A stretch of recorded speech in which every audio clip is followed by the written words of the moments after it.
আমার মেয়েটা 11 বছর আগে নিজের অটিস্টিক ছেলেকে ফেলে চলে গিয়েছিল। তারপর হঠাৎ একদিন ফিরে এলো যখন শুনতে পেল ছেলেটার সম্পদের পরিমাণ 32 কোটি টাকারও বেশি। কিন্তু যখন সে উকিল নিয়ে এসে মায়ের অধিকার দাবি করলো, আমার নাতিটা তখন বলল ওনাকে বলতে দিন। তখন আমার বুকের ভিতরটা হঠাৎ করে মোচড় দিয়ে উঠলো।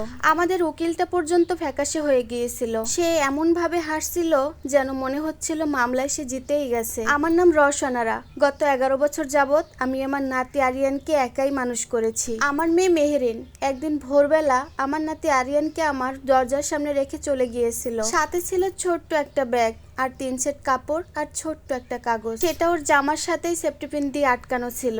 সেখানে লেখা ছিল, আমি আর পারছি না মা, তুমি এখন ওকে সামলাও। আরিয়ানের তখন মাত্র 5 বছর বয়স। ও খুব কম কথা বলতো, কারোর দিকে কখনো তাকাতো না। রাস্তায় মোটরসাইকেল গেলে ওই শব্দ নিজের কান চেপে ধরে শুধু কাঁদতো। জামাটা একটু শক্ত হলেই সেটা ছিঁড়ে ফেলতে চাইতো। বাড়িতে কেউ জোরে কথা বললেই ও টেবিলের নিচে লুকিয়ে যেত। আর মেহেরিন ও সব সময় বলতো যে ও আমার জীবনটা একদম শেষ করে দিয়েছে। আমি একদিন ওকে বলেছিলাম, মা হয়ে এভাবে কেউ নিজের সন্তানকে ফেলে চলে যায় না। ও তখন ঠান্ডা গলায় উত্তরটা দিয়েছিল, তাহলে তুমি এখন ওর মা হয়ে যাও। তারপর দরজা বন্ধ করে ও চলে গিয়েছিল। ও জ্বরে রাতের পর রাত কাঁপলেও কখনো খবর নেয়নি। স্কুলে যখন অন্যান্য বাচ্চারা ওকে পাগল বলে খেপাতো, তখনও ও ছিল না। একবার স্কুলের একটা ছেলে আরিয়ানের চশমা ভেঙে ফেলেছিল।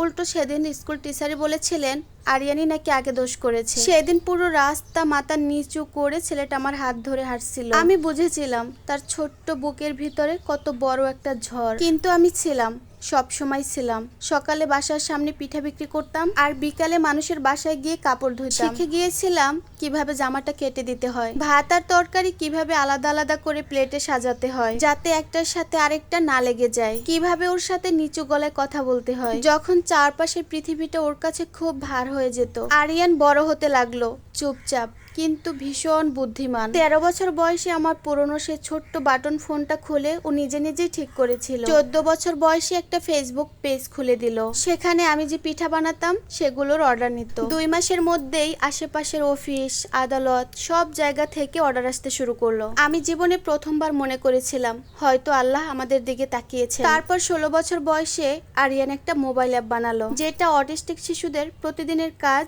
গুছিয়ে রাখতে সাহায্য করত। কথা না বলেও যেন তারা তাদের অনুভূতিগুলো বোঝাতে পারে। ঢাকার বড় একটা সফটওয়্যার কোম্পানি সেই অ্যাপটা কিনে নিল, যা বাংলাদেশি টাকায় 32 কোটি টাকারও বেশি হবে। আমি টাকার সংখ্যাটা দেখে কেঁদে ফেলেছিলাম। আর আরিয়ান সে শুধু চুপচাপ স্ক্রিনের দিকে তাকিয়েছিল। তারপর নিজের হেডফোনটা একটু ঠিক করে আমাকে বলেছিল, নানু এখন থেকে তোমাকে আর মানুষের বাসায় কাপড় ধুতে যেতে হবে না। আমার জীবনে শোনা সবচেয়ে সুন্দর বাক্য ছিল ওটা। আমরা ঢাকার বাইরে ছোট্ট শান্ত একটা বাড়ি কিনলাম। বড়লোকি কিছু না, আরিয়ানের জন্য আলোওয়ালা একটা ঘর, ছোট্ট একটা বাগান আর একটা রান্নাঘর যেখানে এখনো আমি ওর পছন্দ মতো আলাদা করে ভাত আর তরকারি পরিবেশন করি। আমি ভেবেছিলাম এখন হয়তো একটু শান্তিতে বাঁচবো, কিন্তু একদিন দুপুরবেলা একটা সাদা গাড়ি আমাদের বাড়ির কাছে এসে থামলো। গাড়ি থেকে নামলো মেহেরিন।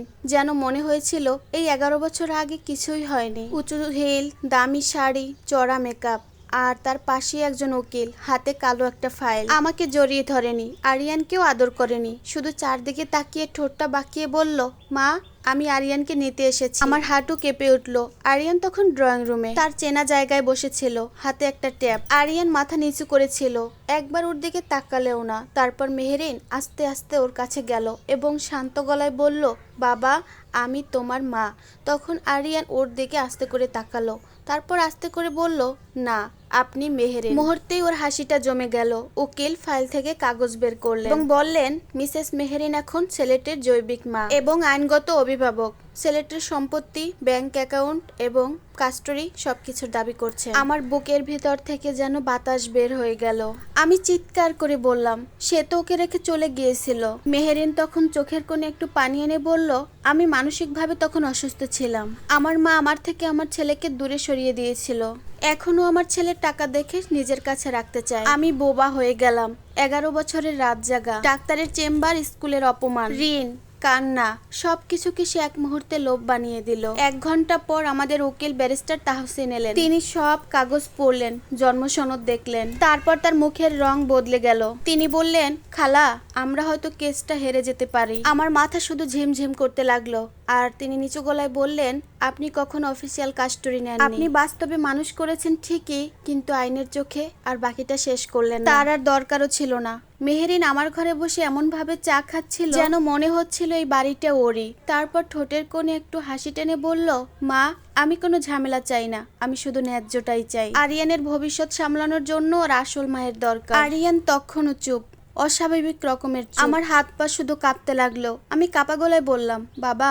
ও হাত দিয়ে আমাকে থামিয়ে দিল। ও আস্তে করে ওর হেডফোনটা খুললো। প্রথমবারের মতো তাকালো মেহেরিনের দিকে। ওর চোখ দুটো তখন ভয়ঙ্কর রকমের ঠান্ডা। তারপর আস্তে করে বলল, ওনাকে বলতে দিন। মেহেরিন তখন হাসলো। ও ভেবেছিল আরিয়ান হয়তো ভয় পেয়েছে। উকিলও হয়তো তাই ভেবেছিলেন। পর মুহূর্তে আরিয়ান ওর ট্যাপের একটা বোতাম চাপলো। হঠাৎ টেলিভিশন নিচ থেকে চলে উঠল। সেখানে একটার পর একটা ফোল্ডার ভেসে উঠল। সেই ফোল্ডারের নাম দেখে ঘরের সবার মুখ ফ্যাকাশে হয়ে গেল। আমার মায়ের বিরুদ্ধে প্রমাণ। আসসালামু আলাইকুম সবাইকে। আমি এতক্ষণ একটি সংগৃহীত গল্পের প্রথম পার্ট আপনাদেরকে পড়ে শোনাচ্ছিলাম। আর এই গল্পটা আমার পেজের আগেও আপলোড দিয়েছিলাম, কিছু কারণে ওটা ডিলিট করতে হয়েছে, আর সেজন্য আবারও আপলোড করলাম। সবাই দেখবেন, ভালো লাগলে একটা কমেন্ট করবেন। আল্লাহ হাফেজ সবাইকে।